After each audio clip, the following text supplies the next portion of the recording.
तो नेक्स्ट ये जो अपने पास यूनिट दी हुई है, इस समीकरण सिद्धांत वाली जो बुक है आपकी ऑप्टिमाइजेशन थ्योरी, उससे है आपके पास।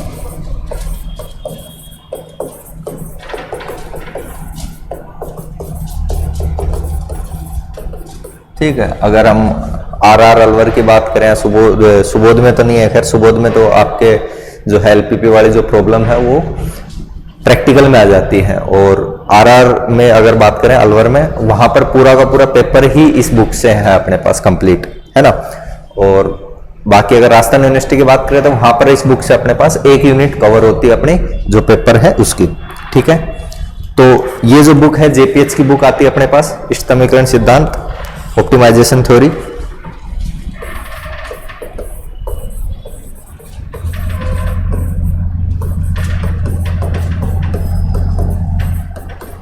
ठीक है, लेना चाहो तो बुक ये अपने पास ले लेंगे। फर्स्ट जो यूनिट है इसमें अपने पास वो है एलपीपी। इस बुक की अगर बात करें तो लीनियर प्रोग्रामिंग प्रॉब्लम्स।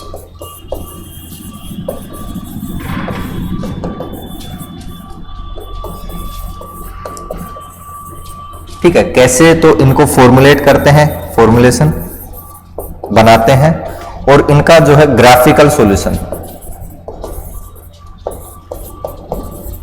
और भी सॉल्यूशन होते हैं, बट मेनली इस यूनिट में जो हम पढ़ेंगे, मतलब सॉरी आपके इस चैप्टर में हम पढ़ेंगे वो है आपका ग्राफिकल सॉल्यूशन। और ये जो ग्राफिकल सॉल्यूशन है ये आपने क्लास 12th में किया भी था, एलपीपी आपने पढ़ी थी क्लास 12th में, लास्ट में आपके पास एक्सरसाइज होगी, उसमें से क्वेश्चंस भी आपने किए होंगे। ठीक, अच्छे से ध्यान होगा। वो ग्राफ बनाते थे, ग्राफ में फिर वो पॉइंट्स दिखाते थे, एरिया, वो इस चीज है, कुछ अलग नहीं है। तो ये तो फर्स्ट जो पार्ट है एलपीपी वाला, फॉर्मुलेशन करना। आपको एक प्रॉब्लम दी हुई होगी कुछ ना कुछ, उसमें कोई फंक्शन होगा, लीनियर फंक्शन। इसको देखो क्यों बोल रहे लीनियर, क्यों बोल रहे हैं, रेखिक। अपने पास जो भी फंक्शन होगा उसमें डिग्री नहीं, पावर नहीं होगी अपने पास, एक्स स्क्वायर वाई स्क्वायर इस तरह का, सिंपल एक्स वाई में, मतलब लीनियर फैक्टर्स में आपके पास क्या रहेगा, फंक्शन रहेगा। उस फंक्शन को आपको या तो मैक्सिमम करना रहेगा या फिर मिनिमम वैल्यू वहां पर निकालनी रहेगी। जैसे मान लो आपको कोई दुकानदार है, उसके लिए मान लो आपको चीजें खरीदनी है, तो आप क्या करोगे कि कम से कम रेट में खरीदी जाए, तो वहां पर फंक्शन मिनिमम करोगे। आपको मान लो चीजें बेचनी है तो आप मैक्सिमम प्राइस पे बेचने की कोशिश करोगे। बट हर बार ऐसा नहीं हो पाता कि आप, क्योंकि वो चीजों को देखना पड़ता है कि ये चीज इतने की आ रही है और इतना बेच रहे हैं तो इस पे इतना फायदा हो रहा है, तो कौन सी चीज ज्यादा बेचे, कौन सी कम बेचे। या कोई प्रोडक्ट आप बना रहे हो, कोई कंपनी प्रोडक्ट बना रही है, कि जैसे आपके मान लो कोई फूड पैकेट वाली कंपनी है, मैगी बना रही है जो आपकी नेस्ले, और कुछ उसमें आइस टी बना रही है। मान लो कि मैगी बनाने में इतना कॉस्ट आ रहा है और इतना जो है वो बना सकती है। या जैसे नेस्ले की चाय है, आइस टी है, वो मान लो इतना प्रोडक्ट इतने का बन रहा है और इतने में जा रहा है, अपने पास प्रॉफिट कितना हो रहा है, तो कौन सी चीज कितनी क्वांटिटी में बनाए कि कंपनी को ज्यादा से ज्यादा फायदा हो, तो उस केस में हम उसको एलपीपी की हेल्प से उन चीजों को हम कर सकते हैं। ठीक है, सेकेंड वर्ल्ड वॉर के टाइम पे काफी यूज में आया था एलपीपी का, जो है कि चीजें जो दी हुई है आपके पास, जो भी मतलब उनके पास रिसोर्सेज थे, मान लो हथियार कितने हैं कि इतने हथियार हैं, यहां अटैक करना है, तो कैसे उसको ज्यादा से ज्यादा यूटिलाइज हम कर सकते हैं, कि कितना हमारे पास खाने पीने का कितना आइटम है या हथियार कितने हैं, उसको कैसे ज्यादा से ज्यादा। तो सेकेंड वर्ल्ड वॉर के टाइम से ये चीज जो है काम में ज्यादा, मतलब उस टाइम से इसको स्टार्टिंग हम मान सकते हैं, और ऑपरेशनल रिसर्च इसको हम जो है कह सकते हैं। ओआर का एक पार्ट आ जाता है अपने पास, और उसी में अपने पास आ जाता है ये ऑप्टिमाइजेशन थ्योरी भी बोल देते हैं, ऑपरेशनल रिसर्च भी बोल देते हैं, और एलपीपी भी कई डायरेक्ट बोल देते हैं। बट एलपीपी एक फॉर्म हो गई कि हाँ, इस फॉर्म में एक लीनियर प्रोग्रामिंग फॉर्म है, एक कोई प्रॉब्लम है आपके पास, उसको लीनियर प्रोग्रामिंग के रूप में हम उसको सोल्व करते हैं। ठीक है, उसको सोल्व करने का अब अपने पास जो फर्स्ट हम मेथड पढ़ेंगे वो है ग्राफिकल। तो ग्राफिकल मेथड के एक दो क्वेश्चन मैं आपको करवाऊंगा, दो तीन वहां से आप खुद से ट्राई करना, तो इजी है, हो जाएगा, 12th में भी आपने किए। उससे पहले कुछ डेफिनेशन हम इसके लिख लेते हैं। ठीक है, तो एलपीपी को सोल्व करने के आपके पास कई सारे तरीके हो सकते हैं। जो मेनली बेसिकली हमें पढ़ना है वो एक सिंप्लेक्स मेथड है, जो काफी आपके जो है राजस्थान यूनिवर्सिटी की हम बात करें तो वहां से, और ग्राफिकल मेथड से भी क्वेश्चन आपके पास आरआर वगैरह में आया हुआ है। तो आज जो हम पढ़ेंगे इस लेक्चर में वो है ग्राफिकल मेथड। तो उससे पहले कुछ डेफिनेशंस वगैरह लिख लेते हैं। एलपीपी के लिख लेंगे पहले तो, लीनियर प्रोग्रामिंग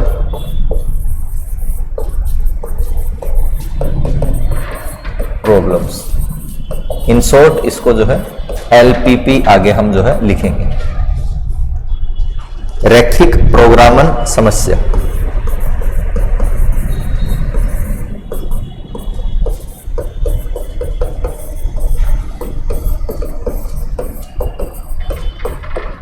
ठीक है,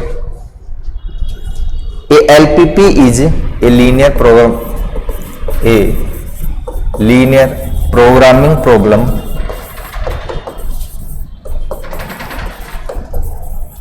इज वन दैट इज, क्या होती है, is one that is concerned with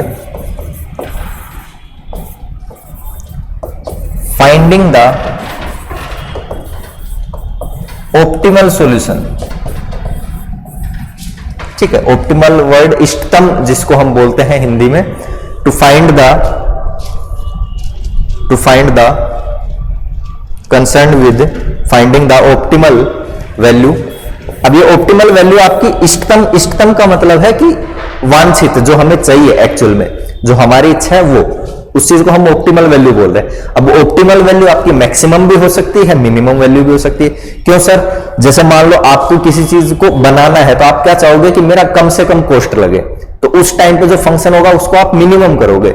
आपको किसी चीज को बेचना है, यानी आप प्रॉफिट की बात कर रहे हो, तो प्रॉफिट को आप क्या करोगे, मैक्सिमम करने की कोशिश करोगे। तो मैक्सिमाइजिंग द प्रॉफिट इसमें आ जाता है, मिनिमाइज द कॉस्ट इसमें आ जाता है कि कॉस्ट को मिनिमाइज करते हैं, जो आपका लागत है उसको हम कम से कम करने की कोशिश करते हैं, और जो लाभ है, शुद्ध लाभ है, उसको हम ज्यादा से ज्यादा करने की कोशिश करते हैं। तो फंक्शन आपका मैक्सिमम वैल्यू भी निकलवा सकता है, मिनिमम वैल्यू भी, वो डिपेंड करता है कि क्या चीज पूछी जा रही है। ठीक है, concern with the optimal value. अभी ऑप्टिमल वैल्यू आपकी मैक्सिमम वैल्यू भी हो सकती है या फिर मिनिमम वैल्यू भी हो सकती है, मैक्सिमम और मिनिमम वैल्यू, मैक्सिमम और मिनिमम वैल्यू किसकी, ऑफ ए लीनियर फंक्शन, जिसको हम ऑब्जेक्टिव या उद्देश्य फलन भी कहते हैं, of a linear function, of a linear function, एक रैखिक आपके पास कोई फंक्शन होता है, फलन होता है, उसकी मैक्सिमम या मिनिमम वैल्यू हम फाइंड आउट करने की कोशिश करते हैं, और उस फंक्शन को हम क्या बोलते हैं, उद्देश्य फलन। आपका जो मेन जो फंक्शन है कॉल्ड ऑब्जेक्टिव फंक्शन, इसको क्या बोलते हैं, ऑब्जेक्टिव फंक्शन। वो तभी क्वेश्चन करेंगे तो तब मैं वापस आपको बता दूंगा कौन सा ऑब्जेक्टिव फंक्शन है, कौन सा आपके कंस्ट्रेंट है, कॉल्ड ऑब्जेक्टिव फंक्शन। अलग अलग वेरिएबल्स हो सकते हैं इसमें, of several variables,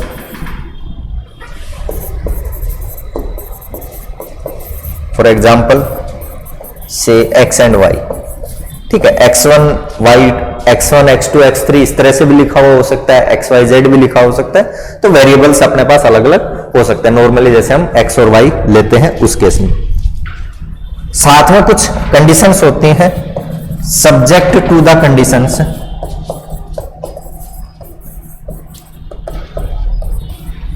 subject to the conditions.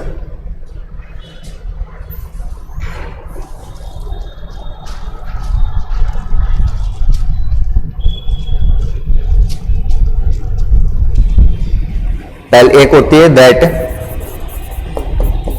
The variables are non negative. तो इनको हम नॉन नेगेटिव रेस्ट्रिक्शन या नॉन नेगेटिव कंस्ट्रेंट भी बोलते हैं, that the variables are non negative and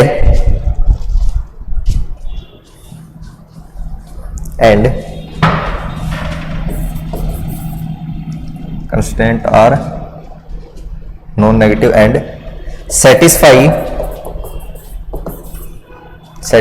some कुछ लीनियर इनइक्वलिटीज आपको दी हुई होती है। इनइक्वलिटीज का मतलब है, इक्वलिटी तो मतलब इक्वल का साइन आपके पास कोई लीनियर, जैसे 2x + 3y = 10, 3x + 4y = 11, इस तरह से हो। एक उसमें less than equal to greater than का साइन आ जाए तो इनइक्वलिटी आपके पास हो जाती है। तो इस तरह की कुछ इनइक्वलिटीज भी आपको साथ में मिलेगी। एक तो हो गया ऑब्जेक्टिव फंक्शन मेन, जिसको आपको मैक्सिमम में मिनिमम करना है। साथ में कंडीशन आ गई नॉन नेगेटिव रेस्ट्रिक्शंस, ठीक है, यानी कि आपके जो एक्स वाई जो वेरिएबल्स हैं वो 0 से छोटे नहीं हो सकते, या तो 0 होंगे या पॉजिटिव होंगे, नेगेटिव नहीं होंगे, ठीक है। तीसरी चीज, उसमें कुछ कंडीशंस और लगी रहती हैं, सेटिस्फाई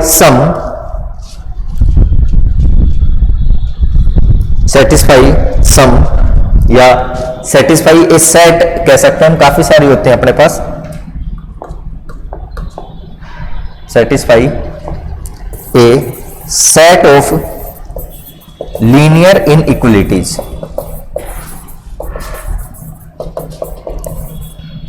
ब्रैकेट में लिख लेंगे, called a set of linear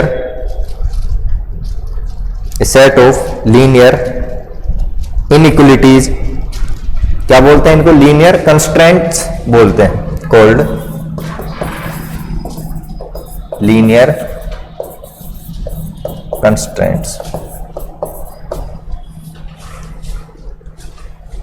called linear constraints. Linear term का मतलब क्या है?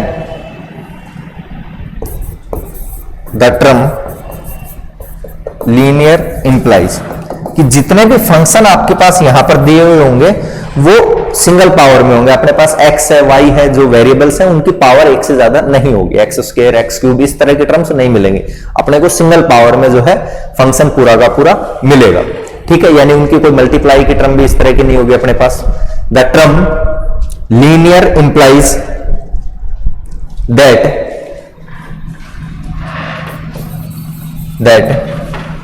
all the mathematical,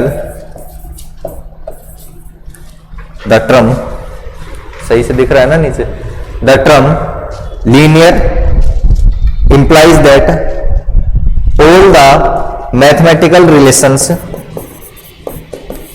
जो कि उस प्रॉब्लम में यूज में आ रहे हैं, used in the problem, used in the problem, सारे के सारे क्या होने चाहिए? वो रिलेशंस आपके पास लीनियर होने चाहिए, ठीक है। Used in the problem are linear relations,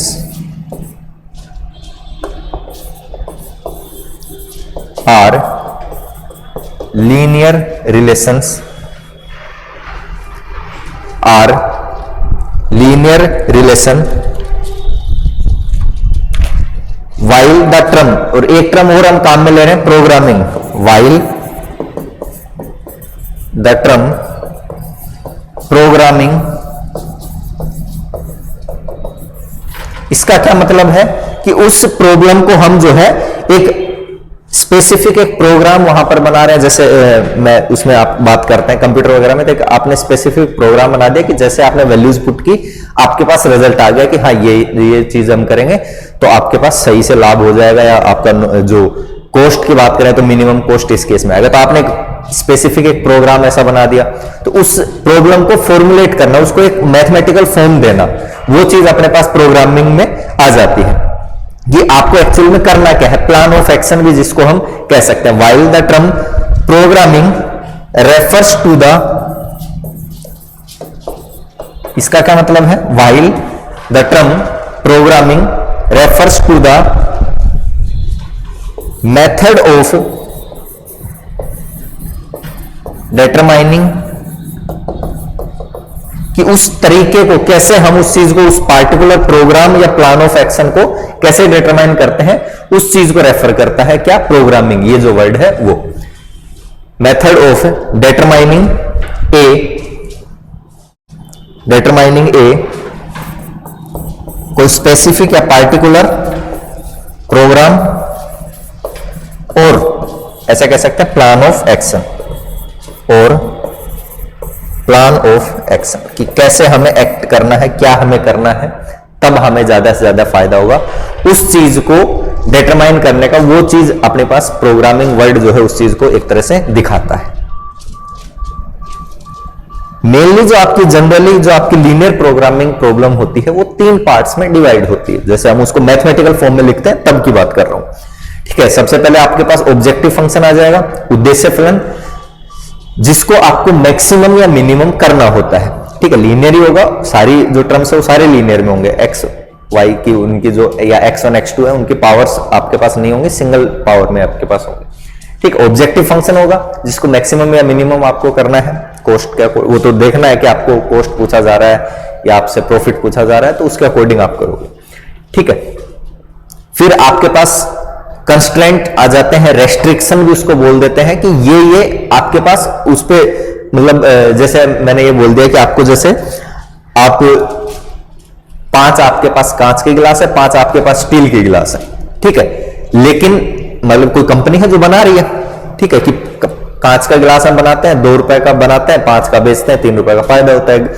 या स्टील का बनाते हैं वो 4 रुपए का बनता है, 5 का बिकता है, 1 रुपए का फायदा होता है। तो वहां पर आप क्या सोचोगे कि क्यों ना हम जब 3 रुपए का फायदा हो तो सारे ज्यादा ज्यादा वो, तो वो वहां पर चीजें सेट करनी पड़ती है प्रॉब्लम में उसकी हमें वो भी देखना पड़ता है कि अब वहां पर रेस्ट्रिक्शन लग जाती है कि हम स्टील के ज्यादा से ज्यादा 10 गिलास बना सकते हैं एक दिन के, कांच के हम 5 गिलास बना सकते हैं। तो वहां पर कुछ ना कुछ उस पर कंडीशंस लग जाती हैं और उन कंडीशंस को हम बोलते हैं रेस्ट्रिक्शन या फिर कंस्ट्रेंट, उनको हम जो है बोलते हैं।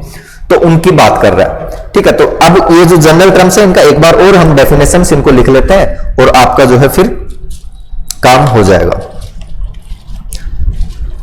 तो जनरल लीनियर जो है प्रोग्रामिंग प्रॉब्लम, इसका डिस्क्रिप्शन हम देख लेते हैं, वर्णन कि कैसे अपने पास होता है। Generally A LPP is divided into 3 parts. ठीक है, अगर आप कंपटीशन एग्जाम की तैयारी करते हैं तो वहां पर भी आपसे डेफिनेशन से रिलेटेड वहां पर पूछ लिया जाता है, ये जो टर्म्स है इनसे रिलेटेड कुछ ना कुछ पूछ लिया जाता है, या एग्जाम में भी आपको दे देता है कई बार कि साथ में कि इस ये टर्म है इसके बारे में भी बताओ। ठीक है, ऑब्जेक्टिव फंक्शन क्या होता है या जो भी है। फर्स्ट लिखेंगे ऑब्जेक्टिव फंक्शन,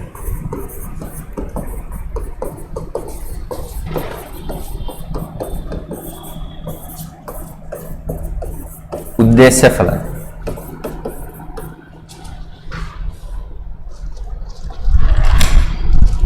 तो ये भी एक लीनियर फंक्शन ही होता है अपने पास, ऑब्जेक्टिव फंक्शन या उद्देश्य फलन। यह एक घातीय, एक घातीय मतलब सिंगल पावर में। ठीक है, फंक्शन होता है अपने पास, पावर 1 होती है, जो कि आपकी जो लीनियर प्रोग्रामिंग प्रॉब्लम है, जो रैखिक प्रोग्रामिंग समस्या है, उसके लक्ष्य को व्यक्त करता है। उसके लक्ष्य को कि हम क्या चीज वहां से निकालना चाह रहे हैं, क्या उसका मोटिव है। ठीक है, उसके ऑब्जेक्टिव फंक्शन यानी उसके उद्देश्य क्या है, उसका लक्ष्य क्या है, उस चीज को क्या करता है, व्यक्त करता है। नॉर्मली हम इसको, इस फंक्शन को Z से डिनोट करते हैं, कैपिटल Z से, जिसका मैक्सिमम, जिसकी या तो हमें न्यूनतम या अधिकतम वैल्यू निकालनी होती है। मोस्टली जो केसेस आपके पास मैक्सिमाइज या मिनिमाइज इसको हमें करना होता है ऑब्जेक्टिव फंक्शन को। ठीक है, तो लिख लेंगे objective function is a linear function, एक घातीय फलन होता है। Objective function is a linear function, is a linear function usually denoted by capital Z, usually जिसको प्राय कैपिटल Z से क्या किया जाता है, डिनोट किया जाता है, हुज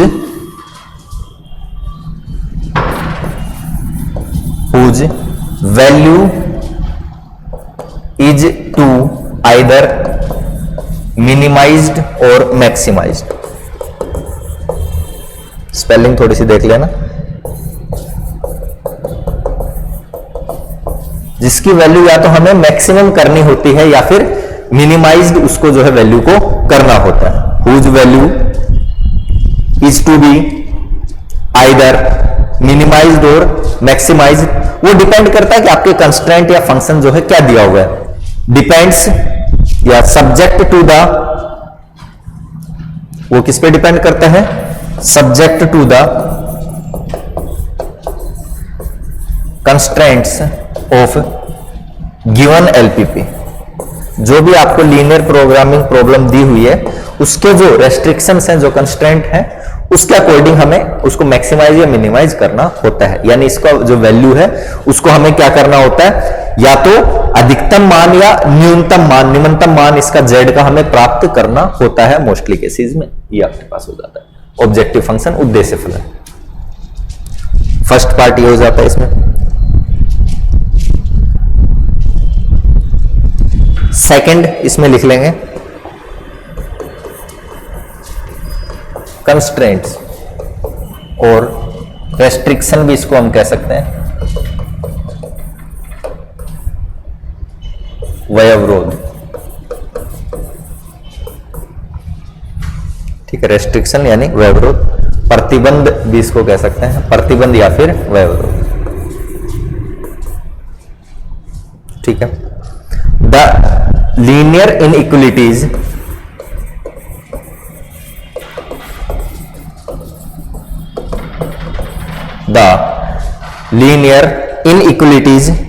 और इक्वेशंस भी हो सकती हैं, और इक्वेशंस और रेस्ट्रिक्शंस, द लीनियर इनइक्वलिटीज और इक्वेशंस और रेस्ट्रिक्शंस ऑन द, किस पर होते हैं रेस्ट्रिक्शन?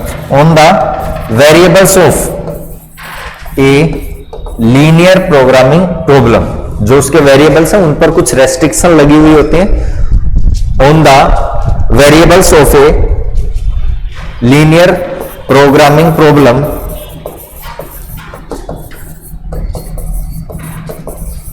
आर कॉल्ड, इन रेस्ट्रिक्शंस को हम क्या कहते हैं? कंस्ट्रेंट या फिर रेस्ट्रिक्शंस जो है ये अपने हो जाते हैं, आर कॉल्ड, या लीनियर कंस्ट्रेंट भी इसको हम बोल देते हैं कई बार, लीनियर कंस्ट्रेंट्स।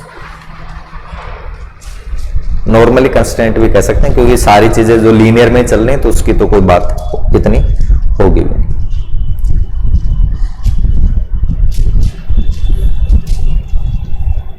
ठीक है, थर्ड इसका एक पार्ट हो जाता है एलपीपी का ही, non negative restriction,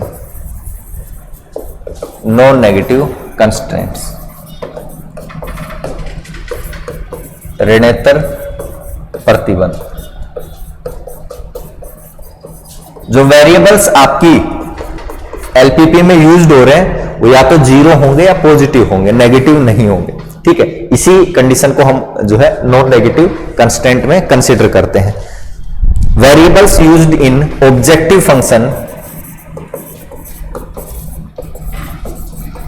used in objective function, उद्देश्य फलन में यूज होने वाले, प्रयुक्त होने वाले आपके जो वेरिएबल्स हैं। ठीक है, रैखिक प्रोग्रामिंग समस्या आपके उद्देश्य फलन में जो चर हैं, जो वेरिएबल्स हैं आपके, वो सदैव या तो शून्य होंगे या फिर धनात्मक ही होते हैं, कभी भी ऋणात्मक नहीं होते। Variables used in objective function of a LPP are always zero और पॉजिटिव, या तो जीरो होंगे या फिर पॉजिटिव होंगे, दैट इज नेवर नेगेटिव, कभी भी क्या नहीं होंगे, जो है ऋणात्मक नहीं होंगे, या तो धनात्मक होंगे या फिर आपके पास जीरो हो जाएगा, शून्य हो जाएगा उनकी वैल्यू।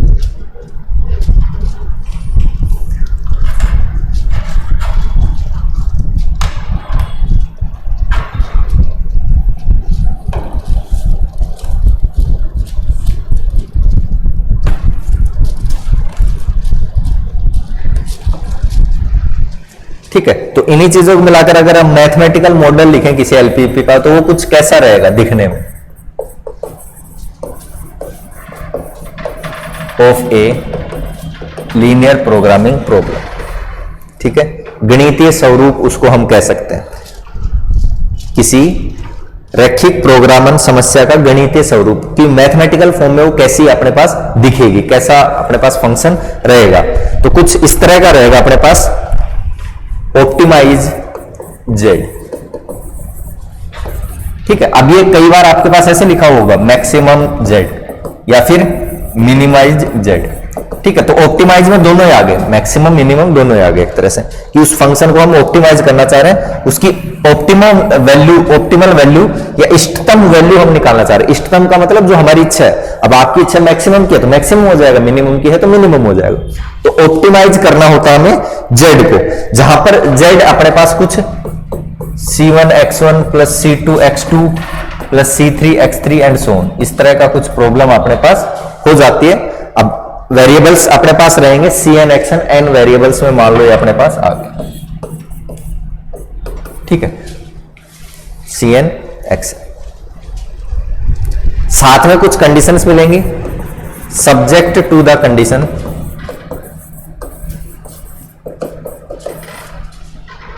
ठीक है, कंडीशंस इस तरह से मिल जाएंगी a11 x1 plus a12 x2 plus and so on. ठीक है, वेरिएबल ये अपने पास क्या है, कुछ कांस्टेंट वैल्यूज है a11 a12 x1 x2, ये अपने पास क्या है, सारे के सारे वेरिएबल्स हैं a1n xn। इसके बाद आपके पास लेस देन इक्वल्स टू का साइन मिल सकता है और इक्वल्स टू का साइन मिल सकता है और ग्रेटर देन इक्वल्स टू का साइन मिल सकता है, कुछ भी मिल सकता है। ठीक है, इक्वल का साइन मिल सकता है, लेस देन वाला साइन मिल सकता है, ग्रेटर देन वाला साइन मिल सकता है, इनमें से कोई भी साइन यहां पर यूज में आ सकता है। और फिर मान लो यहां पर आ जाएगा b1।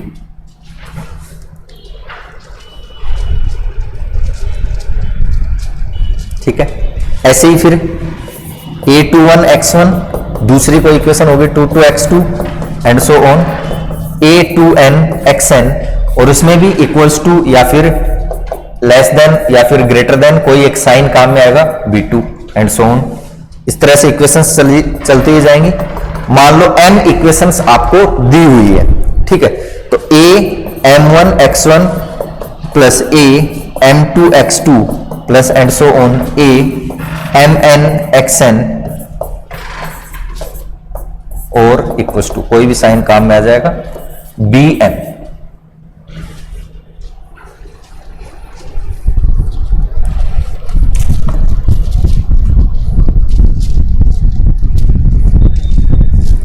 और इसी के साथ अपने पास नेगेटिव वाले जो नॉन नेगेटिव रेस्ट्रिक्शन है वो भी लगेंगे। ठीक है, एंड साथ में आ जाएगा x1 x2 and so on xn greater than equals to 0, 0 या 0 से बड़े होंगे। ठीक है, ये फर्स्ट, ये पार्ट आपका सेकंड और ये पार्ट आपका थर्ड।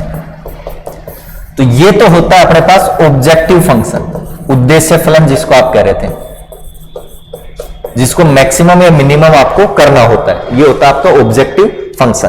ठीक है, लीनियर में ही है, फैक्टर सारे लीनियर में। ये आपके होते हैं रेस्ट्रिक्शन या कंस्ट्रेंट्स, प्रतिबंध।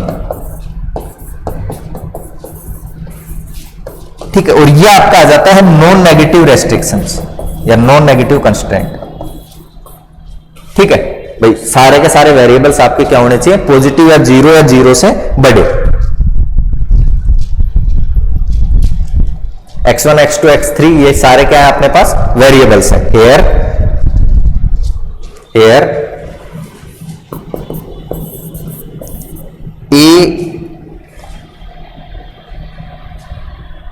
a11 a12 and so on a1n a2n and so on amn are constants. ये सारे क्या है अपने पास, कुछ अचर राशियां हैं, कॉन्स्टेंट है। a11 a12 a21 ये सारे के सारे, and x1 x2 and so on xn are variables. और ये अपने पास क्या है, वेरिएबल्स, चर वैल्यूज है, चर राशियां हैं।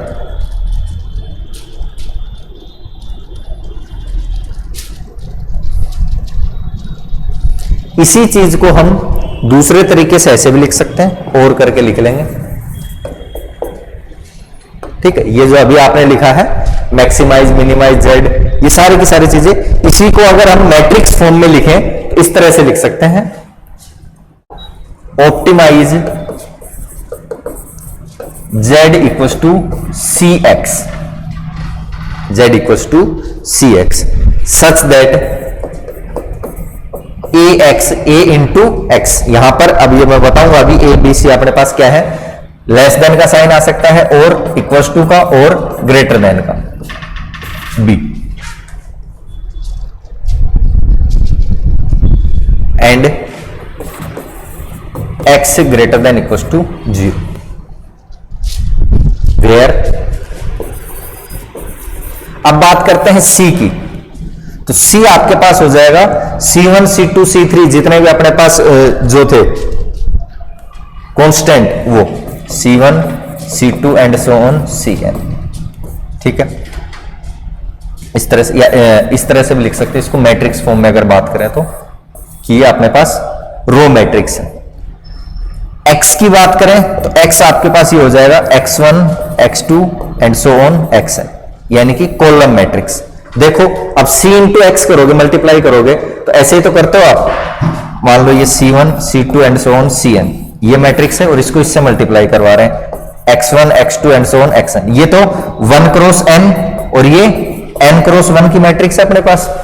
ठीक है, तो मल्टीप्लाई करने के लिए आपको क्या चाहिए होता है, जो फर्स्ट पार्ट है इसका लास्ट और इसका ही फर्स्ट, ये बराबर होने चाहिए, यानी अगर इसमें n आपके पास क्या है, n कॉलम है, तो इसमें n रो होनी चाहिए। बात समझ में आई तो मल्टीप्लाई कर सकते हो। कैसे करते हो multiply, C1 x1 plus C2 x2 plus C3 x3 and so on Cn xn, plus का साइन लगता हुआ जाएगा, तो यही तो बन जाएगा z, C1 x1 plus C2 x2 plus C3 x3 Cn xn। तो बात वही है, इसी चीज को आपने z इंटू सी एक्स लिख दिया, जहां पर c तो आपका क्या है, एक 1 क्रॉस n की जो है रो मैट्रिक्स है, और x आपका क्या है, n क्रॉस 1 की कॉलम मैट्रिक्स है। बात समझ में आई।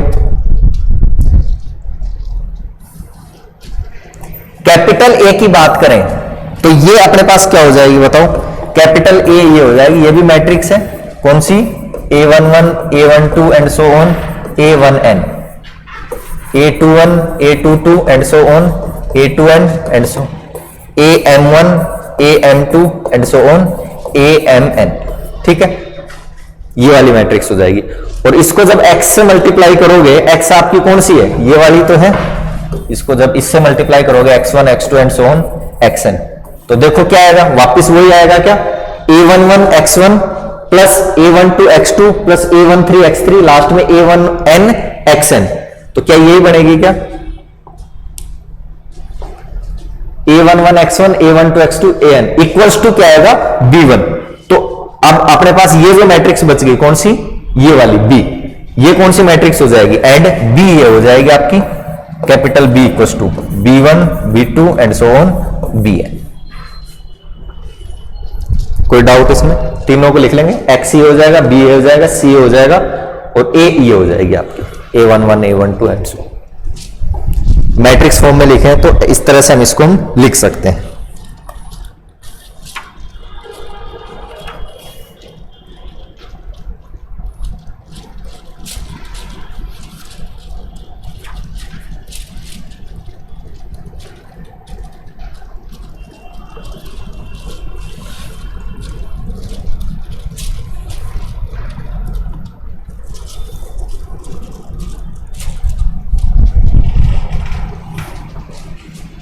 ठीक है, अब बात आती है सॉल्यूशंस ऑफ ए एलपीपी। कोई एलपीपी है उसके सॉल्यूशंस का।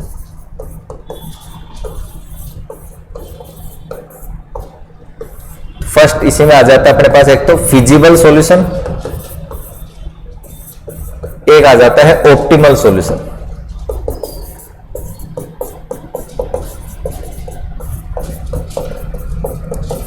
फिजिबल सॉल्यूशन का मतलब है सुसंगत हल, सुसंगत हल, और ऑप्टिमल सॉल्यूशन आपके पास कहलाता है इष्टतम हल।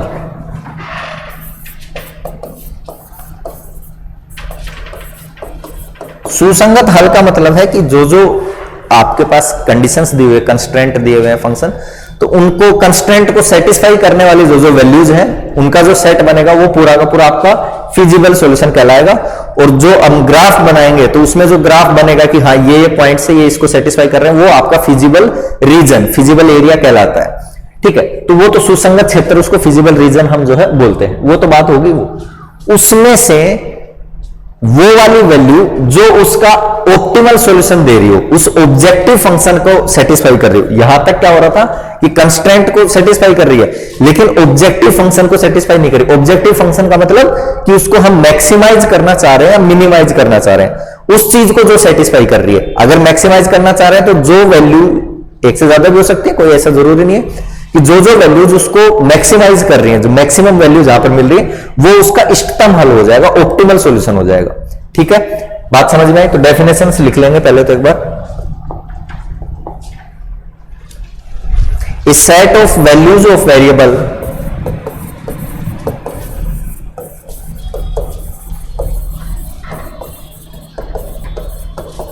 ए सेट ऑफ, जो x1 x2 वेरिएबल्स आपके पास, a set of values of variables,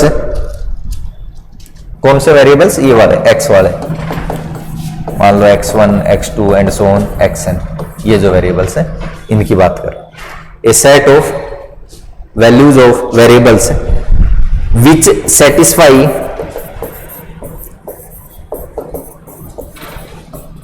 constraints, जो प्रतिबंधों को क्या कर रहे हो? संतुष्ट कर रहे हो। विच satisfy constraints of A given LPP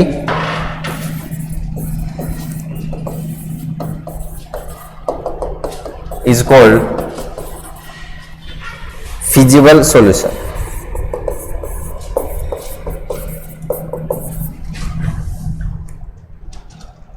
is called A feasible solution. अब जो फिजिबल सॉल्यूशन है उसी में से कोई ऐसा सॉल्यूशन जो ऑब्जेक्टिव फंक्शन को भी क्या कर रहा हो? सेटिस्फाई कर रहा हो, यानी कि मैक्सिमाइज या मिनिमाइज जहां पर दे रहा हो, उस फिजिबल सॉल्यूशन को हम क्या कहेंगे फिर? ऑप्टिमल सॉल्यूशन या इष्टतम हल जो है हम कहेंगे। ए फिजिबल सॉल्यूशन यानी कि कंस्टेंट वगैरह तो सेटिस्फाई कर ही रहा है, विच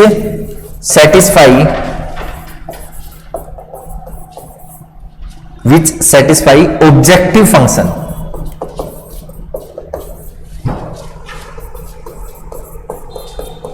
इसको सेटिस्फाई की बजाय हम ऑप्टिमाइज भी कर सकते हैं, विच ऑप्टिमाइज, एक ही बात है।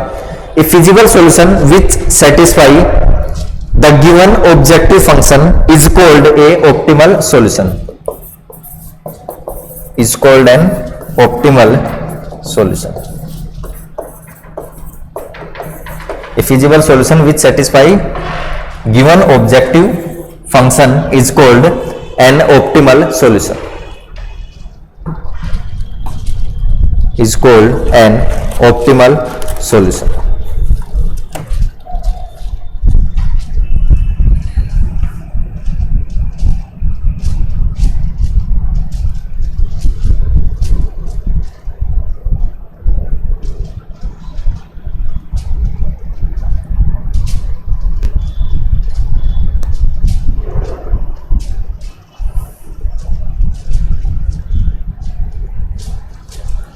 ठीक है, स्टार डाल के दो चार थ्योरी बड़ी बोरिंग सी होती है कई बार, नहीं मतलब जब क्वेश्चंस करेंगे तो पता चल जाएगा, बहुत इजी चीजें हैं।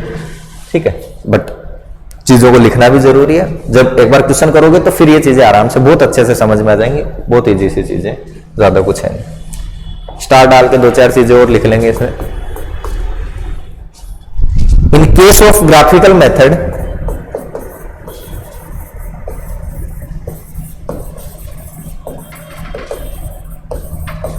ग्राफिकल मेथड की बात करते हैं। इन case of graphical method the feasible region is, जो फिजिबल रीजन जिसको आप कह रहे हो, the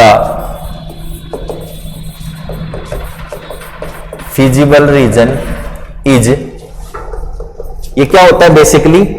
is basically the common region जितने भी आपके पास कंस्ट्रेंट दिए हुए, जो जो कंडीशंस आपको दी हुई है, उनका जो कॉमन रीजन आ रहा होता है, भाई जो जो कंडीशन आपने लगाई, इस कंडीशन को भी सेटिस्फाई कर रहा है, इसको भी, सबको सेटिस्फाई करने के बाद जो कॉमन रीजन आ रहा है उसको हम बोलते हैं feasible region. In case of graphical method the feasible region is basically the common region determined by the common region determined by all the constraints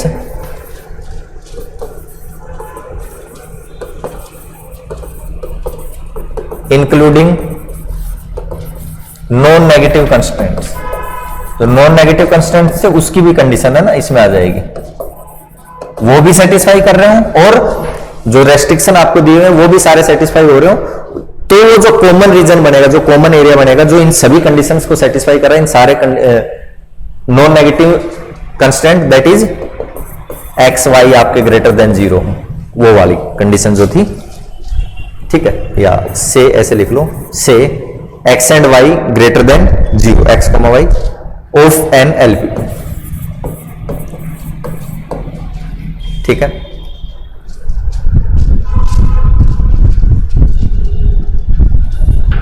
feasible region समझ में आ गया। जैसे मान लो आपने एक ग्राफ बनाया ऐसे, ठीक है, आपके पास एक लाइन ये बनी, एक लाइन ये बनी, एक लाइन ये बनी, कंडीशन ये आई कि इससे ऊपर होना चाहिए, इससे नीचे होना चाहिए, इससे इधर होना चाहिए, तो ये बीच वाला रीजन जो है वो बेसिकली हो गया आपका फिजिबल रीजन, ठीक है। कहने का मतलब क्या हुआ, जो जो कंडीशंस आपको दी हुई है सभी को सेटिस्फाई करता हुआ जो एरिया है वो, ये एरिया अगर इसकी बात करूं तो इस लाइन, ये वाली जो लाइन है आपकी, ये लाइन क्या करी, ये और इससे इधर का एरिया, तो अगर मैं इधर का एरिया लेता हूं तो फिर इस लाइन की कंडीशन सेटिस्फाई नहीं होगी, यानी कि ये जो भी कंडीशन है, जो भी इनइक्वलिटी है या जो भी आपको इक्वेशन दी हुई है वो सेटिस्फाई नहीं हो रही इस जगह पे, तो फिर ये एरिया नहीं लेंगे। तो इसके अलावा जो एरिया आ जाता है, फिजिबल रीजन के अलावा जो एरिया आ जाता है वो इनफिजिबल रीजन आपका कहलाता है, वो भी अभी लिखवा देंगे,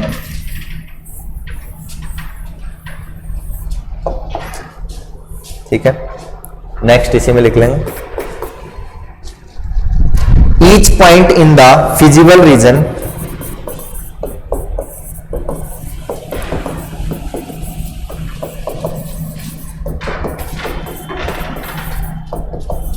रिप्रेजेंट्स, जो आपका फिजिबल रीजन है उसमें हर एक पॉइंट वहां पर क्या कर रहा है, उस कंडीशन को क्या कर रहा है, सेटिस्फाई कर रहा है, जो भी आपकी कंडीशंस दी हुई है उसको। Represents the feasible solution of, जो भी कंस्ट्रेंट आपको दिए हुए, each point in the feasible reason represents the feasible solution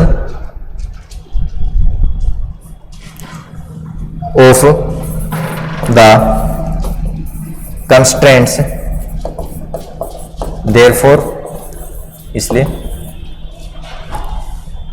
therefore is called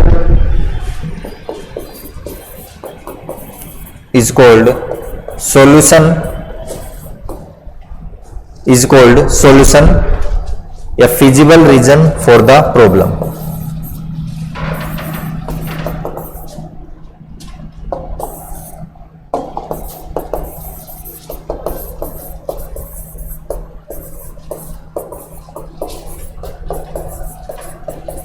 जो भी एरिया है उसमें हर एक पॉइंट क्या कर रहा है, उस जो आपकी प्रॉब्लम है उसका सॉल्यूशन है, उसमें हर एक पॉइंट उस प्रॉब्लम का सॉल्यूशन है, तो वो पूरा एरिया ही क्या कहलाता है, फिर फिजिबल रीजन उसका या सॉल्यूशन कहलाता है उस प्रॉब्लम का, क्योंकि उस एरिया में हर एक पॉइंट क्या रिप्रेजेंट करता है, एक सॉल्यूशन, एक फिजिबल सॉल्यूशन अपने को रिप्रेजेंट करता है उन कंस्ट्रेंट का, जो भी जो कंडीशंस आपको दी हुई है उनका।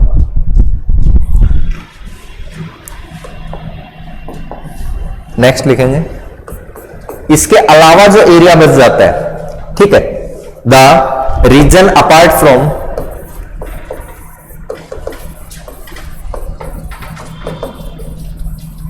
यानी कि आउटसाइड, जो फिजिबल रीजन है आपका उसके बाहर का जो एरिया है वो क्या कहलाता है अपने पास, इनफिजिबल रीजन वहां पर कहलाएगा।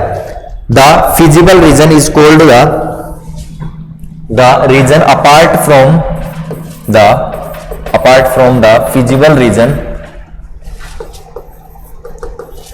Is called infeasible reason.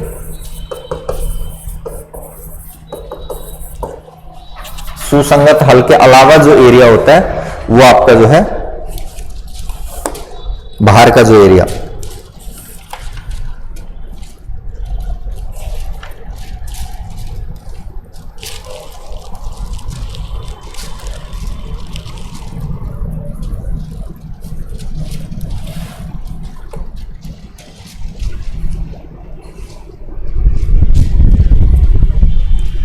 Next the optimal value, जो इष्टतम वैल्यू हमें चाहिए, मैक्सिमम भी हो सकती है मिनिमम भी हो सकती है, मैक्सिमम और मिनिमम, ठीक है। वो डिपेंड करेगा कि हमारा फंक्शन क्या, हमारा उद्देश्य क्या है, लक्ष्य क्या है, क्या चाहिए हमें, कौन सी वैल्यू चाहिए। Obtained the optical value, obtained किसकी, obtained of an objective function, जो उद्देश्य फलन है उसकी जो ऑप्टिमल वैल्यू आपको ऑब्टेन हो रही है, आपको मिल रही है, ठीक है। The optimal value obtained of an objective function कहां पर, in the feasible reason,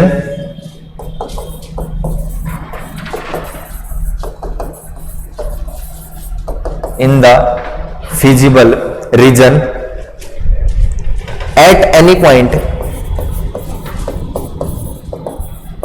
at any point is called an optimal solution,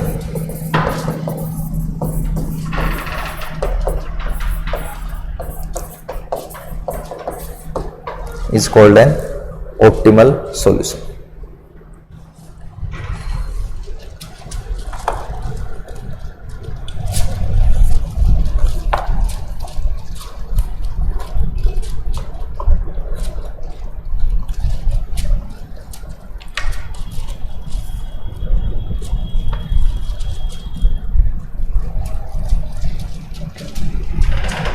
चलिए अब एक दो एलपीपी के क्वेश्चंस आपको सोल्व करके दिखा देते हैं, तो उससे थोड़ा सा आपको आइडिया जो है और अच्छे से हो जाएगा। यहां तक कोई डाउट इसमें चीजों में, बेसिक डेफिनेशंस वगैरह हमने पढ़ी है।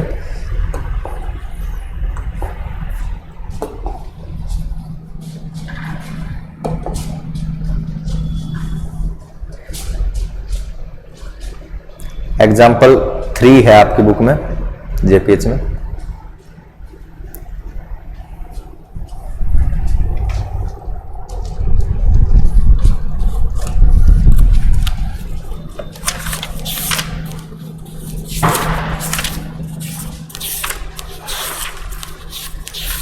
ये फायदा है डिजिटल का, है ना, मुझे लिखना पड़ता है इतना बड़ा, इतना सुंदर सुंदर लिख भी नहीं पाते।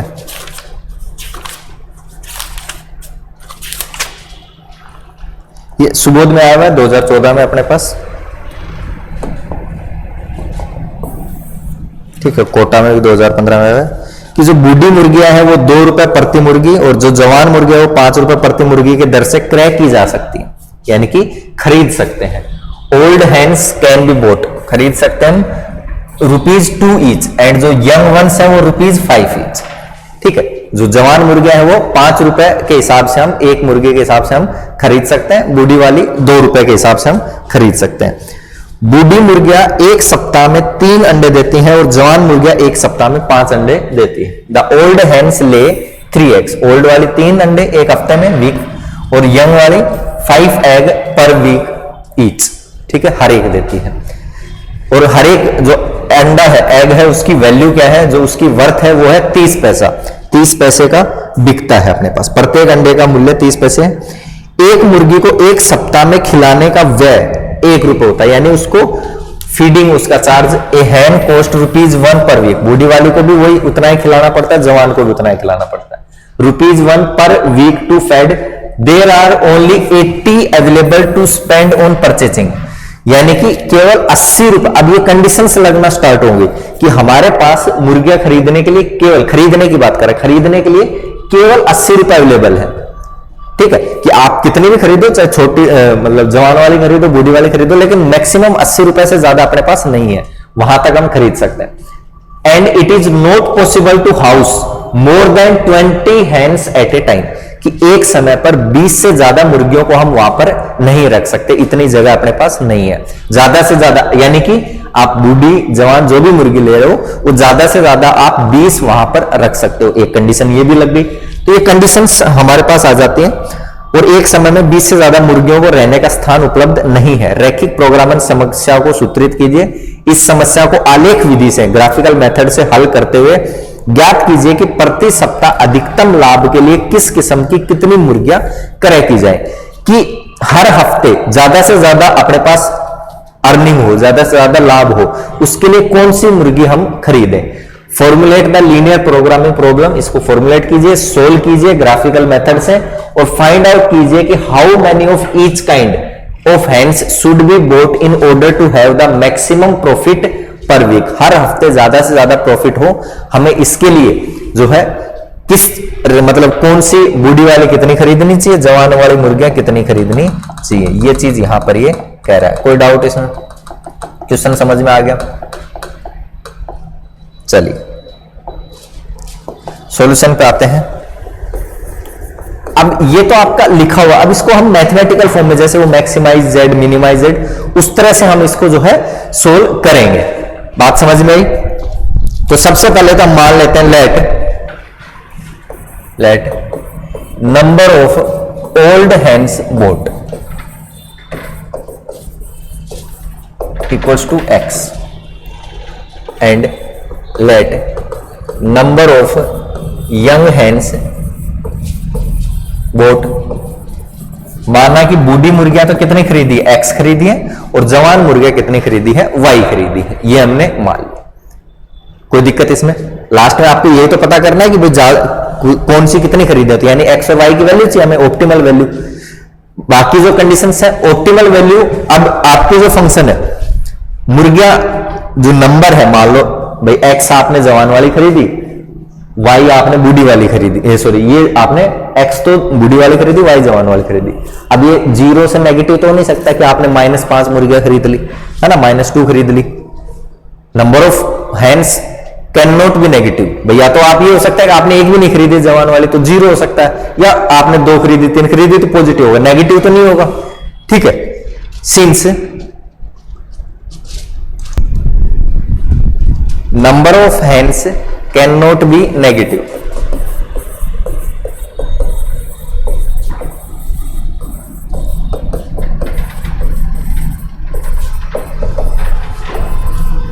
यानी आपका x and y greater than 0 ही रहेगा। पहली चीज कंडीशन है, अलग अलग कंडीशन है जो हम एक एक करके लिखते हुए जाते हैं। मुर्गियों की संख्या आपके पास ऋणात्मक तो हो नहीं सकती।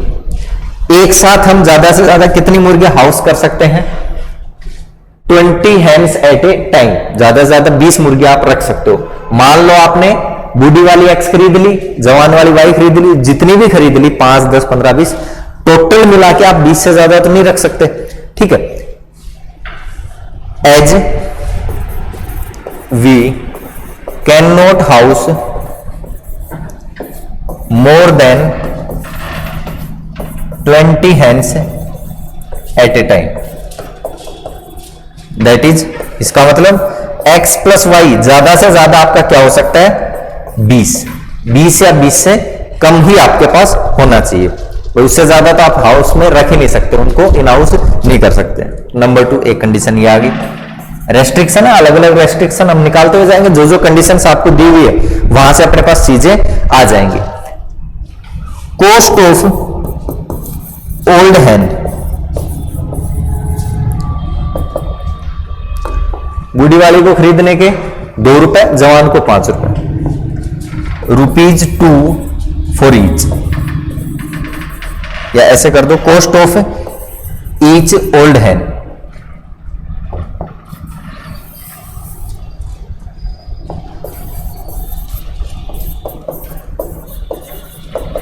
तो इसके 2 रुपए हो गए, और कॉस्ट ऑफ ईच यंग हैन, जवान मुर्गी को खरीदने के 5 रुपए, 5 रुपीज।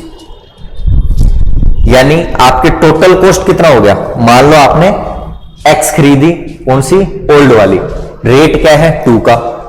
भाई मान लो जैसे आप, मैं सिंपली ये पूछूं कि 3 मुर्गी खरीदी आपने बूढ़ी वाली और 2 रुपए का रेट है, तो कितने रुपए लगे? 6 रुपए लगे। यानी आपने सीधा सीधा क्या किया? उनको मल्टीप्लाई कर दिया। भाई 3 मुर्गियां थी, 2 का रेट था तो 6 रुपए हो गए। 4 मुर्गियां होती 2 का रेट 8 रुपए हो जाते हैं। यानी जितनी मुर्गियां हैं, जितना उसका प्राइस है, मल्टीप्लाई कर दो तो आपके पास परचेजिंग प्राइस आ जाएगा। यानी एक्स मुर्गियां हमने खरीदी, 2 का रेट है, तो 2x क्या हो गया? उसके कितने रुपए लग गए हमारे? 2x, 2 into x. सिमिलरली आप और जो यंग वाली खरीद रहे हो उसका 5 रुपए का रेट है, y मुर्गियां खरीदे तो 5y हो गया, 2x प्लस 5y। टोटल भाई आपने जवान खरीदी, उसमें भी तो पैसे लग रहे हैं और उसमें भी, दोनों में पैसे लग रहे हैं, तो टोटल आप 80 से ज्यादा तो कर नहीं सकते। तो टोटल आपका जो कॉस्ट है वो कितना हो जाएगा? x आपने ये खरीदी, रेट है 2 का तो 2x, y ये खरीदी, रेट है 5 का तो 2x प्लस 5y आपका परचेजिंग प्राइस हो गया। ठीक है, total cost of purchasing hands. So total cost of purchasing hands क्या हो जाएगा? 2x plus 5y। भाई x मुर्गियां थी, 2 का रेट था, y मुर्गियां थी, 5 का रेट था, दोनों का ऐड कर दिया, टोटल ये हो गया। टोटल अपने पास इन्वेस्ट करने के लिए ज्यादा से ज्यादा कितना रुपए है? 80 रुपए। We have only, since we have only 80 rupees to spend on purchasing. खरीदने पे हम ज्यादा से ज्यादा कितने रुपए खर्च कर सकते हैं? 80 रुपए। That is 2x plus 5y 80 से ज्यादा नहीं हो सकता। नंबर 3, एक कंडीशन ये आ गई।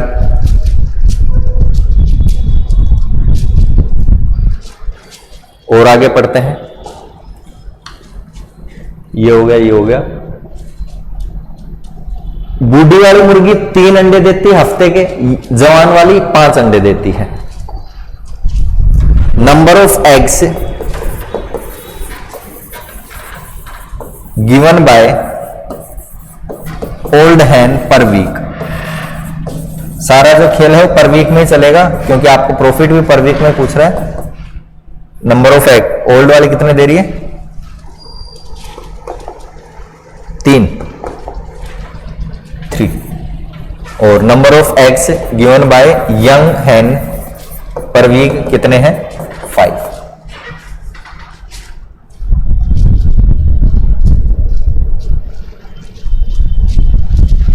ठीक है,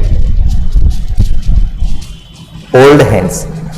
अब 1 3 दे रही है, अपने पास कितनी है? एक्स। मान लो आपके पास 4 है, 4 मुर्गियां हैं, 1 हफ्ते के 3 दे रही है, तो टोटल कितने हो जाएंगे? चारों कितने दे देंगे? 12 अंडे। यानी आप क्या करोगे? मल्टीप्लाई 3x, और इसको किससे? y से। और यंग वाली कितनी? y मुर्गियां हैं, हर एक 5 दे रही है, तो 5y क्या हो जाएगा? टोटल अपने पास एग्स हो जाएंगे हफ्ते के। कोई डाउट इस चीज में? एक एक चीज को समझते हुए चलोगे तो बहुत इजी से अपने पास प्रॉब्लम जो है सोल्व हो जाएंगे। अब टोटल हफ्ते के इतने अंडे अपने पास आ गए। 3x तो उसने दे दिए, जो बूढ़ी वाली मुर्गियां थी उन्होंने, 5y आपने जो जवान मुर्गियां थी उन्होंने दे दिया। टोटल अंडे आपने ऐड किए, उसको 30 पैसे से मल्टीप्लाई करोगे, 30 पैसे रेट है, तो आपका जो है क्या आ जाएगा? भाई कितना आपकी अर्निंग हो रही है हफ्ते की, वो चीज। ठीक है, अर्निंग फ्रॉम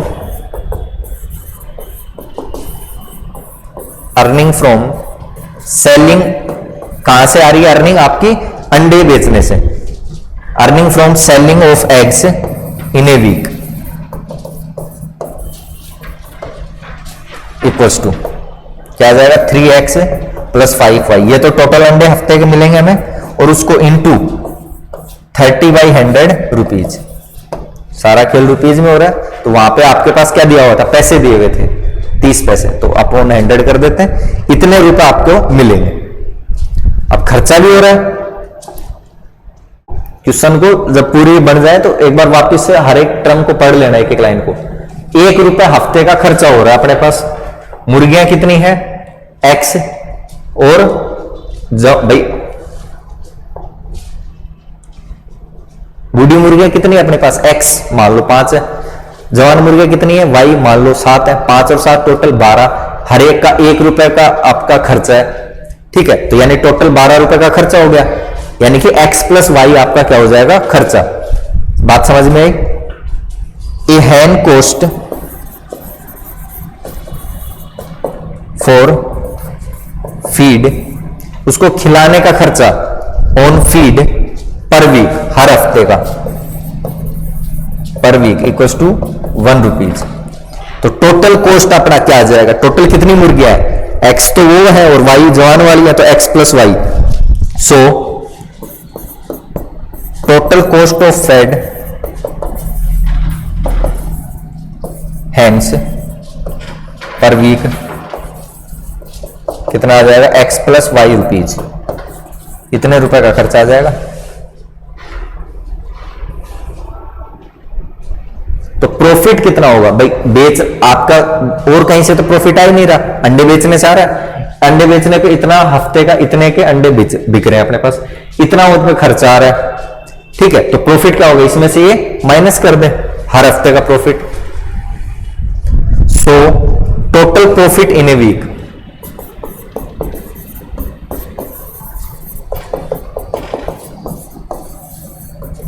इक्वल्स टू क्या हो जाएगा, 3x plus 5y into 30/100 minus x plus y, minus x plus Y.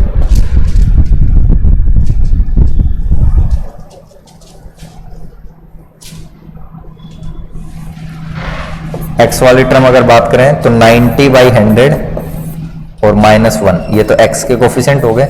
y की बात करें तो 150/100 -1, ये y के कोफिशिएंट हो गए। तो अगर थोड़ा सा ध्यान से देखोगे तो ये तो हो जाएगा 0.9 और -1, तो माइनस का 0.1 बच जाएगा x, और यहां पे बच जाएगा 1.50, और उसमें से 1 करोगे तो 0.50 आपका y।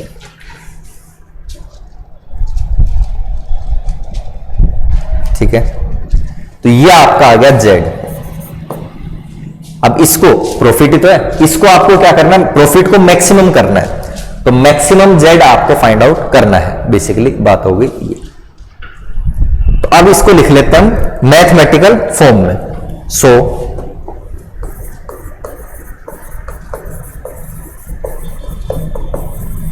Mathematical form of given problem क्या हो जाएगा, सबसे पहले तो मैक्सिमाइज z, और वो तो क्या है आपका -0.01x प्लस 0.5y, यानी ये तो हो गया आपका ऑब्जेक्टिव फंक्शन, उद्देश्य फलन जिसको आप कहते हैं। ठीक है, अब इस पर जो अलग अलग कंडीशंस लगी हुई है, सच दैट, क्या क्या कंडीशंस लगी हुई है, एक तो लगी हुई है 2x प्लस 5y, कहां गई, एक तो है x plus y less than equal to 20, एक तो ये है x plus y less than equal to 20, ये कंडीशन अपने पास लग गई। और एक कंडीशन क्या थी, एक और निकाली थी हमने कंडीशन,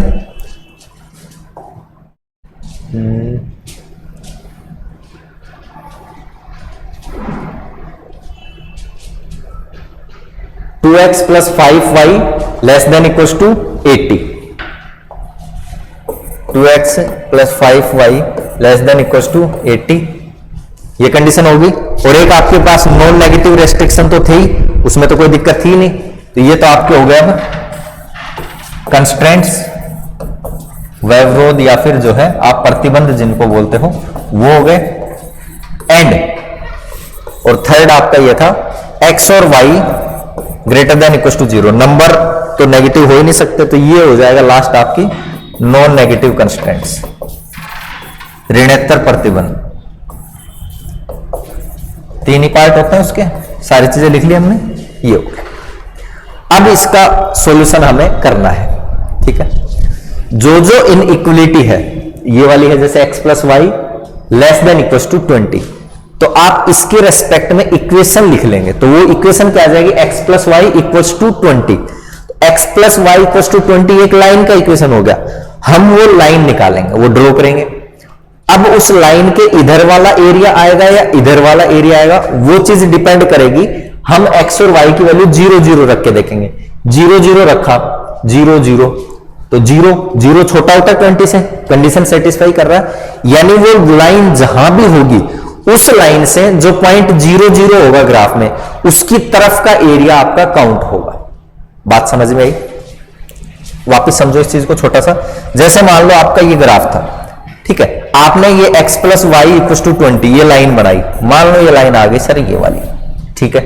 तो अब बात आती है कि सर मुझे ये वाला एरिया काउंट करना है इधर वाला, या फिर इधर वाला एरिया काउंट करना है, ये वाली बात है। तो उसके लिए आप क्या करोगे, यहां 0 0 रखोगे। 0 0 रखा, इस कंडीशन को सेटिस्फाई कर रहा है, लेस देन 20 आएगा।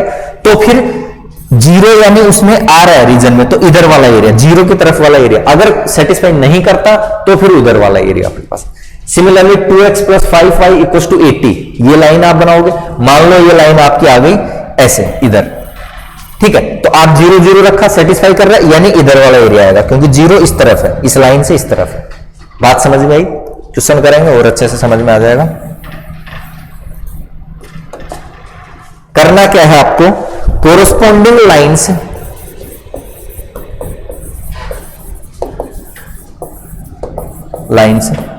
टू द कंस्ट्रेंट्स, जो जो आपके पास प्रतिबंध दिए हुए उनके रेस्पेक्ट में, उनके कोरस्पॉन्डिंग जो लाइंस होंगी वो हम corresponding lines to the constraint inequalities are drawn in diagram.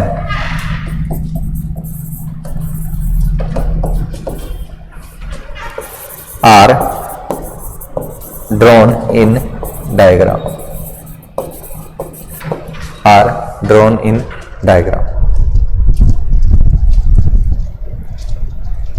तो पहले तो हम वो डायग्राम बना लेते हैं, वहां से हमें जो है, जो भी आपकी कंडीशन है वो मिल जाएगी।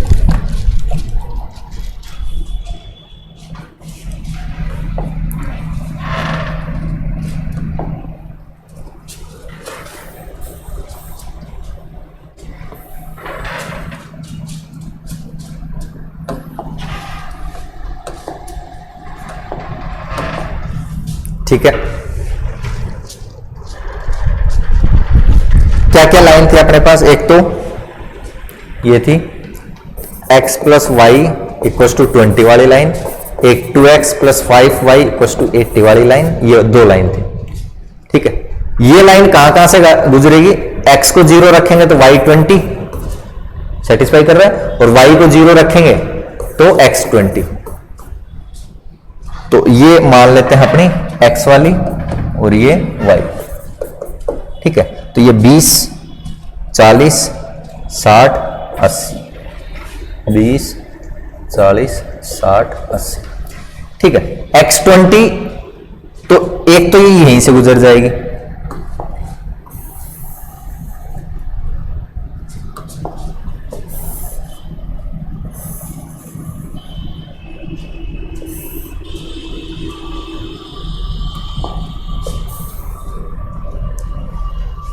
ठीक है, 20 से।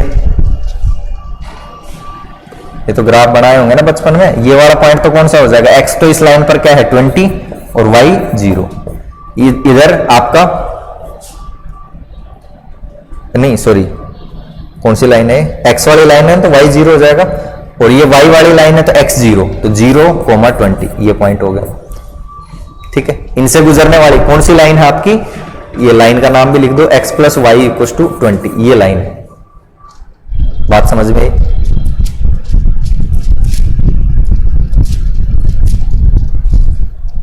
दूसरी लाइन है 2x plus 5y equal to 80, 2x plus 5y।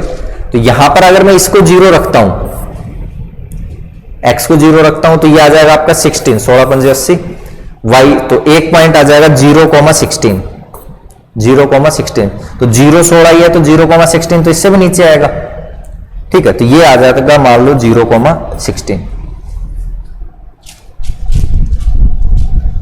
तो इसको थोड़ा सा फिर ऐसे कर लेते हैं, बड़े में बना लेते हैं। आ जाओ ये वापस,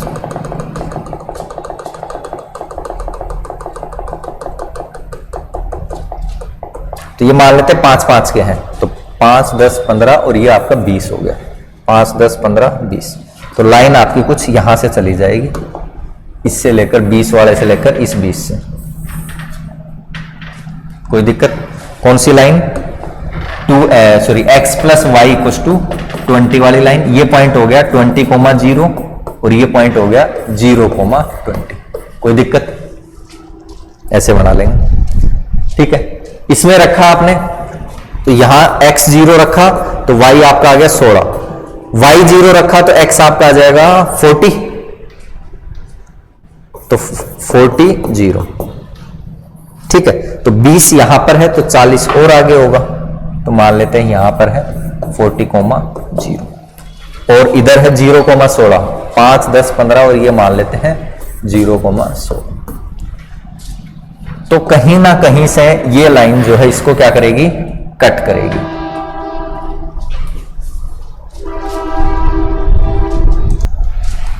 तो दोनों लाइन कट कर रही है, तो पहले तो ये लाइन देख लेते हैं कट क्या करेगी। कौन कौन सी line? x plus y equal to 20, 2x plus 5y equal to 80। कैसे करते थे सोल्व? कोई भी एक वेरिएबल बराबर कर लेते, तो ऊपर वाले को 2 से मल्टीप्लाई करवा दो, 2x प्लस 2y प्लस 40 और माइनस कर दो, ये कैंसिल, तो 2x तो माइनस 3y और 40 माइनस जो है ये तो minus 40 cancel, y equal to आ जाएगा 40/3। ये आएगा क्या? 40/3। y 40/3 रखा तो x प्लस वाई क्या था आपका? इक्वल टू 20 था, तो y आपका 40/3, तो उधर लेके गए तो 20 माइनस 40/3, तो x आपका क्या आ जाएगा? 60 माइनस 40/3 यानी कि 20/3। तो ये पॉइंट आपका आ गया 20/3, 40/3, जहां पर ये दोनों कट कर रहे हैं। बात समझ में आई?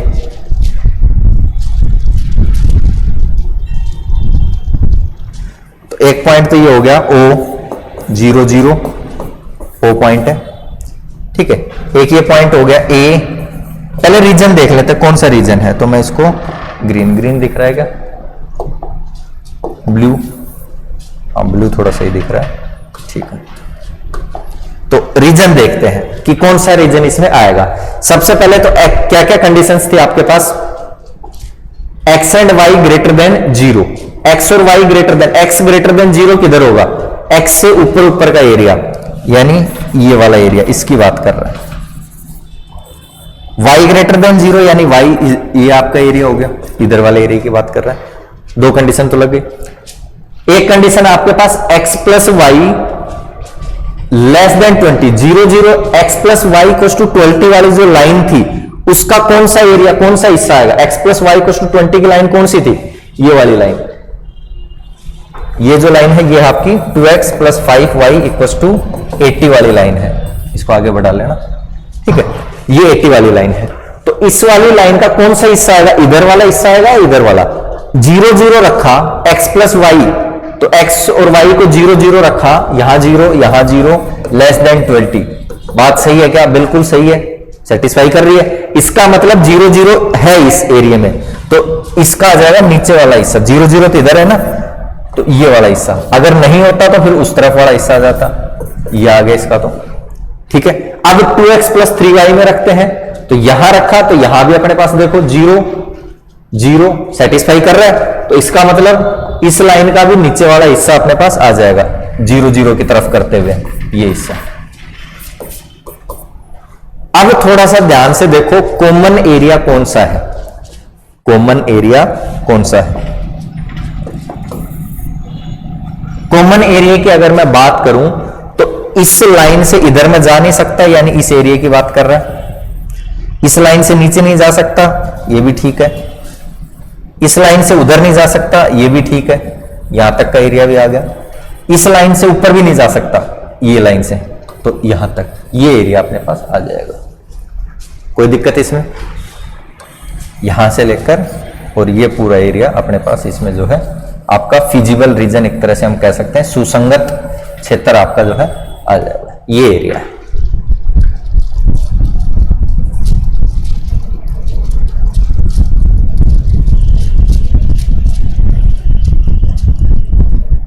ठीक है, ये आपका 0 सॉरी ओ ए, इसको बी नाम दे देते हैं, इसको सी नाम दे देते हैं, इसको डी नाम दे देते हैं। ये सी बी, ठीक है। ये पॉइंट्स आ गए, यानी अपने पास एक पॉलीगन आ गया, कौन सा, ओ ए बी सी डी, नहीं सॉरी सी ओ, वापिस ये पॉलीगन आ गया जो रीजन है, फिजिबल रीजन। देन नेक्स्ट लिख लेंगे, then we got a polygon O A B C O, यही है ओ ए बी सी ओ, वापिस ये पॉलीगन अपने पास आ गया। Then we got a polygon O A B C O as the feasible reason,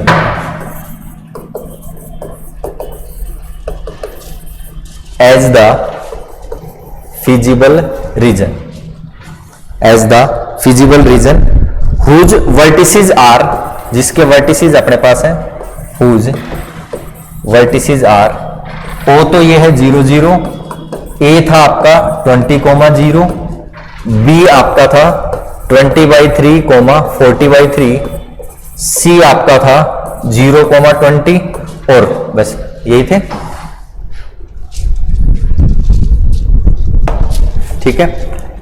ये पॉइंट आपके पास आ गए, ये 0 0 20 0 सॉरी 0,16, सी आपका 0,16, ठीक है। ये आपके पॉइंट्स वहां पर आ गए, इसमें कोई दिक्कत। अब हम देखते हैं कि मैक्सिमम मिनिमम जो हमें चाहिए वो कहां पर हमें मिल रहा है। वैल्यू ऑफ ऑब्जेक्टिव फंक्शन यानी z, ठीक है। ऑब्जेक्टिव फंक्शन क्या था आपका, -0.1x प्लस 0.5y, ये था z।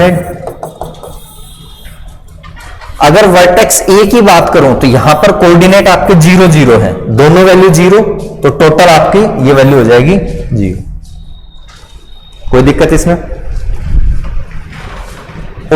वर्टेक्स ओ की बात करें तो वर्टेक्स ए की बात करते हैं। वर्टेक्स ए के कोऑर्डिनेट क्या थे आपके, 20 20,0, यानी वैल्यू क्या हो जाएगी z की, -0.1 इंटू 20 प्लस 0.5 इंटू 0, तो ये हो जाएगा माइनस का 0.2,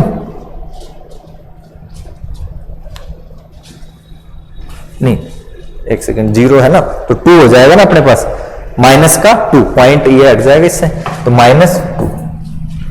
ए बी की बात करें, बी पॉइंट के कोऑर्डिनेट थे अपने पास 20/3, 40/3, वैल्यू रखी -0.1 इंटू 20/3 प्लस 0.5 इंटू 40/3। इसको सोल्व करके जो वैल्यू आएगी वो एक सेकंड इसमें आ जाएगी आपके पास 6। सोल्व करके देख लेना। और लास्ट अपने पास सी पॉइंट क्या था, 0,16, सॉरी यही था, तो -0.1 इंटू 0 एक्स की वैल्यू तो, और y की वैल्यू 0.5 इंटू 16, तो 16×5 ये आ जाएगी 8, ठीक है। हमें क्या चाहिए था, हम प्रॉफिट निकाले, तो आपका z था वो क्या था एक्चुअल में, देखो मैक्सिमाइज z को मैक्सिमम करना था प्रॉफिट करने के लिए। तो सबसे ज्यादा वैल्यू हमें कहां मिल रही है, सी पॉइंट पर 0,16, यानी x 0 ले लें, y 16 ले लें। x क्या था, बूढ़ी मुर्गिया, और y क्या था, जवान मुर्गिया। तो कहने का मतलब क्या है कि 16 जवान मुर्गिया खरीदेंगे तब सबसे ज्यादा प्रॉफिट हमें मिलेगा per week. So it is clear from the table, so it is clear from the table, so it is clear from the table that maximum of z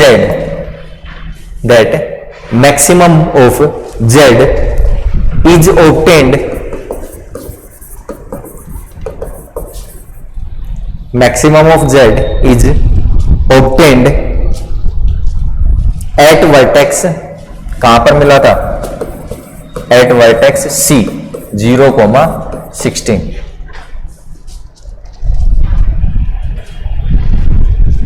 तो इस प्रॉब्लम का ऑप्टिमाइज सॉल्यूशन क्या हो जाएगा, so optimized solution of problem, x तो क्या हो जाएगा 0 और y हो जाएगा आपका 16, x इक्वल टू 0 y 16। एंड उस केस में मैक्सिमम ऑफ z क्या आएगा अपने पास 8, मैक्सिमम z 8 ही आया था ना, हाँ ठीक, दैट इज 4। इसका मतलब आगे हमें ज्यादा से ज्यादा प्रॉफिट चाहिए हर हफ्ते, for maximum profit per week, that is for maximum profit per week one should buy, किसी को क्या करना चाहिए, one should buy 16 young hands, one should buy 16 young hands only, केवल, यानी वो वाली नहीं खरीदनी, बूढ़ी वाली। एंड इन दैट केस, और इस केस में, and in that case maximum profit per week, maximum profit per week is 8 rupees. हर हफ्ते का मैक्सिमम प्रॉफिट अपने पास कितना हो जाएगा, 8 रुपये हो जाएगा। Maximum profit per week is 8 rupees.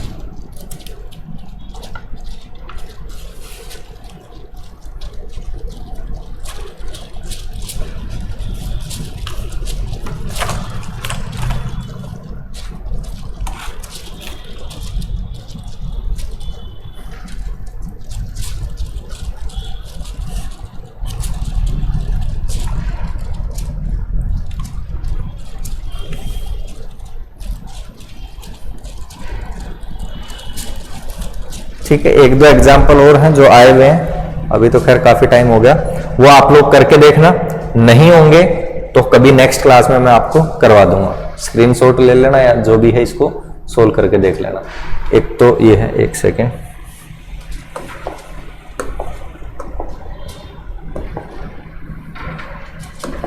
Example 7 आपका,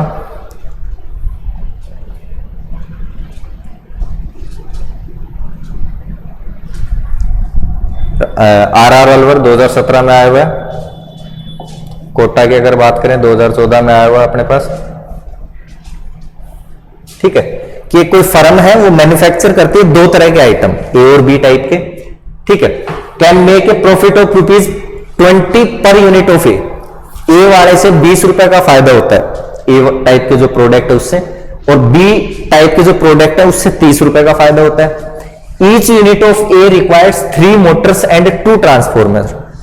हर एक यूनिट ए टाइप जो है, टाइप ए की अगर आप चीज बनाते हो उसमें आपको 3 मोटर चाहिए और 2 ट्रांसफॉर्मर चाहिए, और बी टाइप की अगर चीज बनाते हो उसमें आपको 2 मोटर चाहिए और 4 ट्रांसफॉर्मर चाहिए।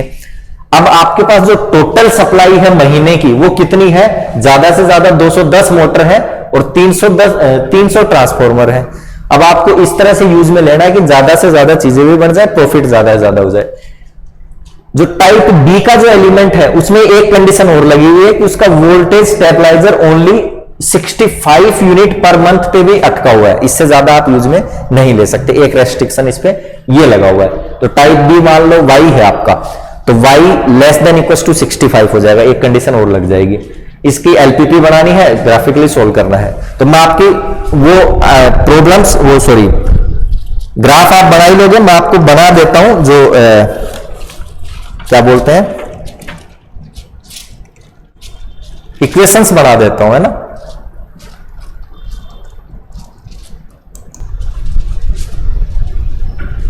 इक्वेशंस देखो क्या बन जाएगी।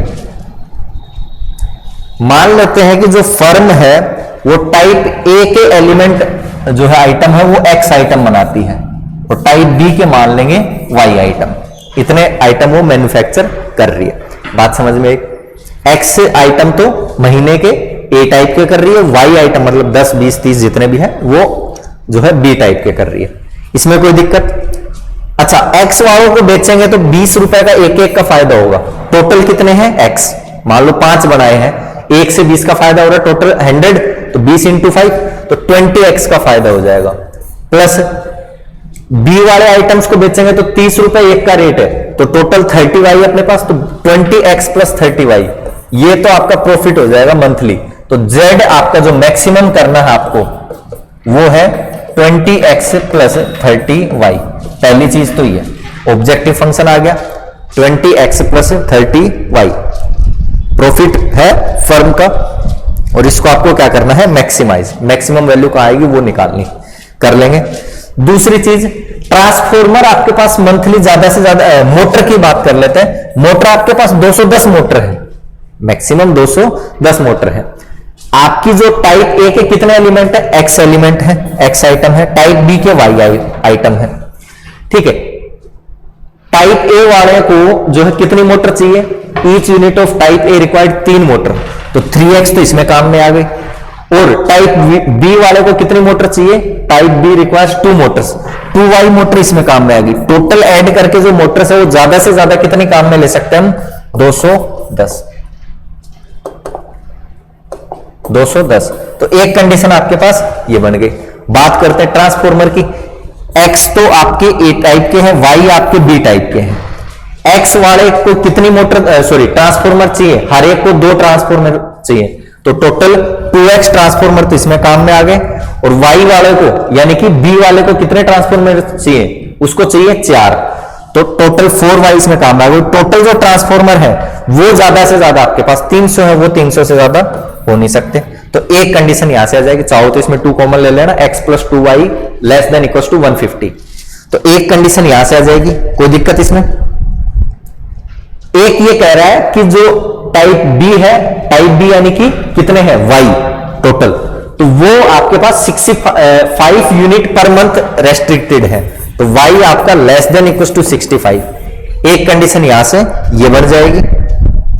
अब मोटर की जो संख्या है या जो इलेक्ट्रिक आइटम है, मान लो x आपने ए वाले बनाए, y आपने बी वाले बनाए, तो नेगेटिव तो बना नहीं सकते, या तो बनाओगे नहीं 0, या फिर कुछ बनाओगे तो 5 10 15 20 होगा। तो x और y आपका ग्रेटर देन इक्वल टू 0, तो नॉन नेगेटिव रेस्ट्रिक्शन ये आ गया अपने पास।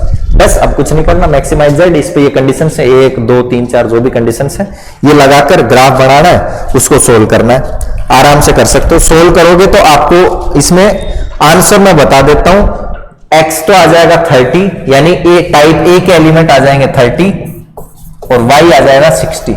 टाइप बी के एलिमेंट 60 आइटम बनाने पड़ेंगे, यानी 30 और 60, ये तो 600 प्लस 6 और ये 1800, तो टोटल प्रॉफिट मंथली आएगा इसमें 2400।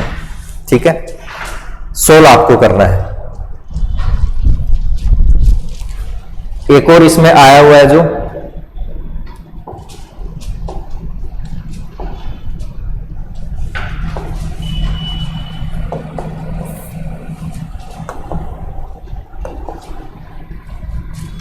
एग्जाम्पल 14, ठीक है, तो ये तो ऑलरेडी आपके पास ग्राफिकल फॉर्म ही है। ठीक है, तो इसमें तो सीधा ग्राफ बनाना है अपने को, फंक्शन दे रखा है, मैक्सिमाइज करना है 3x प्लस 4y। ठीक है, तो आराम से बना सकते हैं इसके, तो ग्राफ बनाना है, सोल्व करना है उसमें। इसका जो सॉल्यूशन है वो मैं आपको बता देता हूं। x की वैल्यू तो आ जाएगी 30.7 पॉइंट्स में आ जाएगी, तो ऐसे क्वेश्चन आने की चांसेस कम ही रहते हैं जिनमें कैलकुलेशन थोड़ी सी उटपटांग हो। y की वैल्यू 11.5 और मैक्सिमम ऑफ z आ जाएगा 138.1, जो ऑप्टिमल वैल्यू है वो ये आ जाएगी। ठीक है, तो ये दोनों तीनों क्वेश्चन है, एक मैंने अच्छे से पूरा आपको करवा दिया ग्राफ समेत, दूसरे का ग्राफ वगैरह तो आप बना ही सकते हो, अब इतने छोटे भी नहीं हो कि आपको ग्राफ ही बना के बताया जाए। ये था आपका ग्राफिकल सॉल्यूशन। मैथमेटिकल किसी फॉर्मुलेशन, किसी एलपीपी को कैसे मैथमेटिकली हम उसको बना सकते हैं, फिर उसका सॉल्यूशन निकाल सकते हैं। ठीक है, तो यहां से आपके प्रैक्टिकल वगैरह में कई बार अगर एलपीपी वाला पोर्शन है आपके प्रैक्टिकल में, तो यहां से वो क्वेश्चन एक आपको दे देगा प्रैक्टिकल में कि हाँ ये जो प्रॉब्लम है इन्हीं में से कोई ना कोई एक उठा के दे देगा। ठीक है, यहां तक कर लेना, आगे फिर बाकी नेक्स्ट क्लास में करेंगे।